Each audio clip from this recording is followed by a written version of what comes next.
The SaaSpocalypse I covered 2 weeks ago, it's not slowing down. If anything, it accelerated this past week, and it brought a few friends.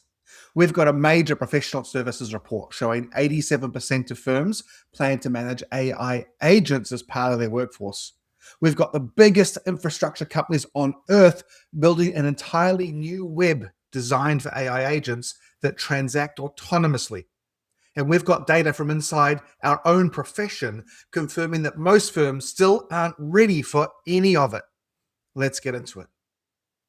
So if you missed my SaaSpocalypse video a couple of weeks ago, here's the short version. On January 30th, Anthropic released a set of open source plugins for its desktop AI tool. One of them could triage NDAs, flag non-standard clauses, and generate compliance summaries of legal material. It was roughly 200 lines of markdown text. With a single trading session, it helped trigger a $285 billion sell-off across enterprise software stocks. Thomson Reuters dropped 18%. LegalZoom created 20%. Wall Street named it the SaaSpocalypse.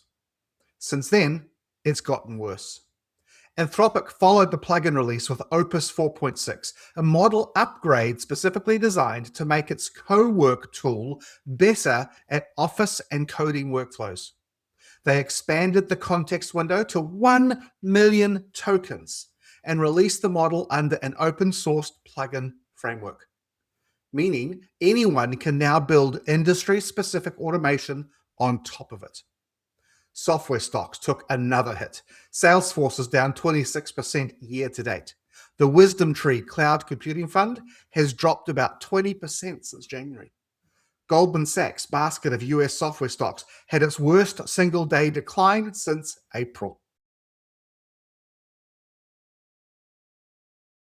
Now, here's what matters for your practice. The structural point hasn't changed. Per-seat pricing breaks when AI agents replace the humans who held those seats. Now, replace per-seat software licensing with per-hour compliance billing, and the math is identical. But what's new is the speed. That legal plugin was a proof of concept. The accounting, finance, and compliance plugins have now been released. JP Morgan's Mark Murphy pushed back, calling it an illogical leap to assume every company will build tools to replace enterprise software. He's not wrong about the timeline, but he is wrong about the direction. If you watched my SaaSpocalypse video and thought, interesting but early, it's no longer early. Okay, story number 2. And this is where I need to be direct with you. Cantata released their annual State of Professional Services report this week. 87% of professional services organizations plan to manage AI agents as part of their workforce. Now let that land for a second. Not plan to use AI, plan to manage AI agents as workforce, as in alongside your human team. And here's the stat that should reframe how you think about growth. 89% of professional services leaders say future revenue growth depends more on how efficiently they scale AI than on how they scale headcount. 9 out of 10 leaders believe that the growth model has fundamentally shifted from hiring people to deploying AI.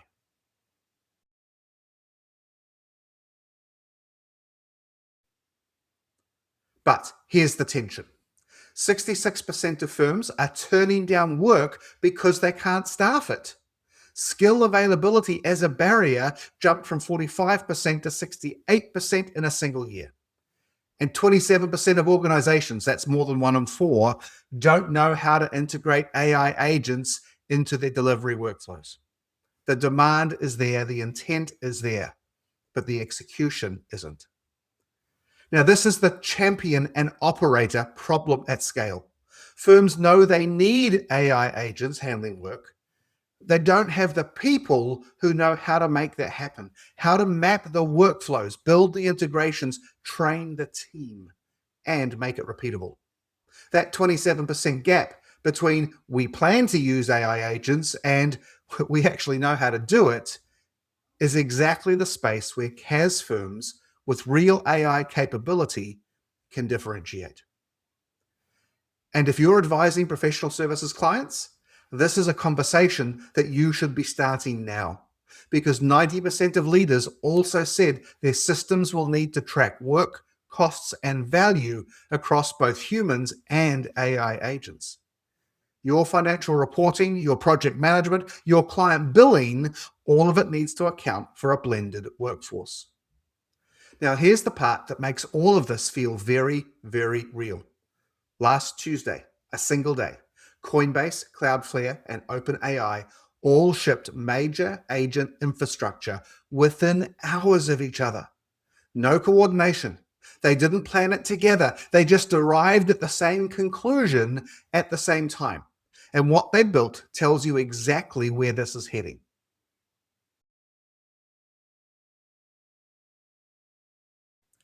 Coinbase launched what they call Agentic wallets, crypto wallets designed not for people, for AI agents.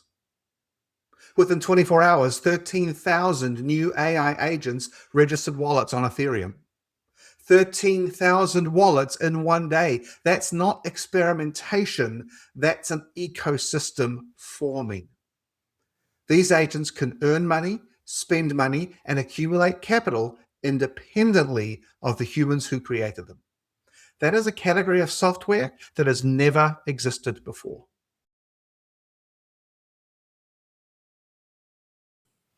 Stripe is doing the same thing on the traditional payment side.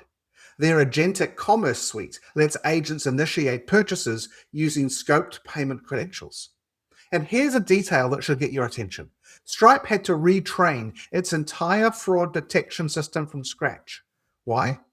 Because the old fraud signals were built for human behavior, mouse movements, browsing time, device fingerprints. All of that is meaningless when the buyer is software. They had to build an entirely new model for a client that, by every prior definition, is a bot. Google, PayPal, and Visa have all launched their own agent payment protocols in the past 6 months. And Cloudflare shipped a feature that converts any website into agent-readable format automatically. They serve roughly 20% of all web traffic. When Cloudflare decides AI agents are first-class citizens of the internet, that's not a feature announcement. That's an infrastructure-level commitment to a world where software reads websites as routinely as humans do. Now, here's where I want you to connect this to your practice, because I know this sounds like it's happening in a different universe from monthly close and bank recs, but it's not. Agents with wallets are economic actors. They transact, they have costs, they generate revenue. On prediction markets alone, algorithm trading agents extracted roughly $40 million in arbitrage profits over the past year. Some autonomous agents are already trying to earn money to pay for their own compute costs. The loop is closing.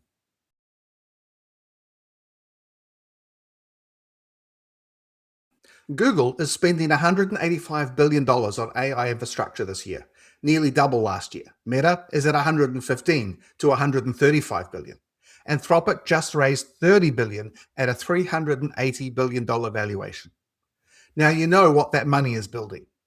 Not just smarter chatbots, an entirely parallel web with its own payment rails, its own content format, its own execution environments, designed for software that transacts automatically. Now, your client's chart of accounts don't have a line item for AI agent operating costs yet, but it will. The 90% of professional service leaders who said their systems need to track work and value across humans and AI agents, that's not a future problem. The infrastructure for it shipped this week. And this is where I want to bring it home with data from inside our own profession. Carbon released their 2026 State of AI and Accounting report. Nearly 600 accounting professionals surveyed across 6 continents. The headline? 98% of firms now use AI in some way, up from 85% in 2025. It sounds like progress, right?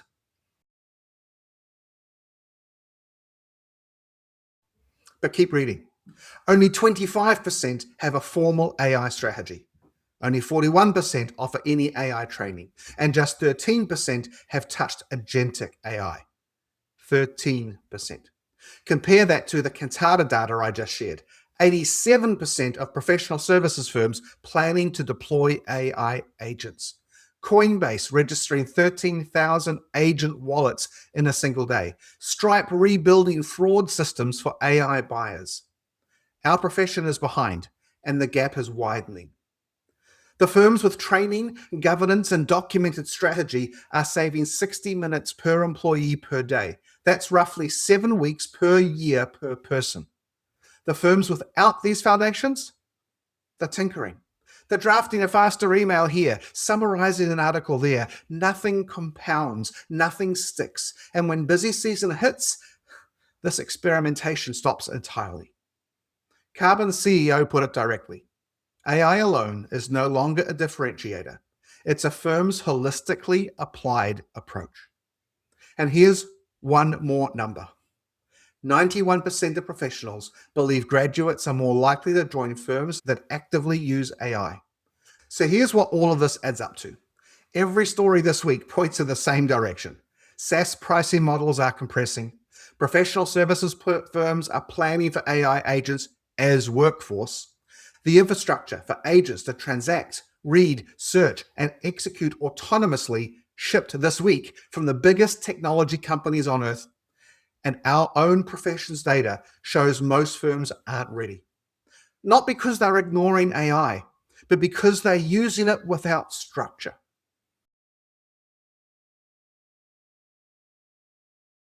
Your team wants to move faster. The carbon data proves it. 87% of practitioners are excited about speed and efficiency. What they need isn't more encouragement to play around with it. They need structured training that turns scattered experiments into repeatable systems. That's what our AI Black Belt training program delivers.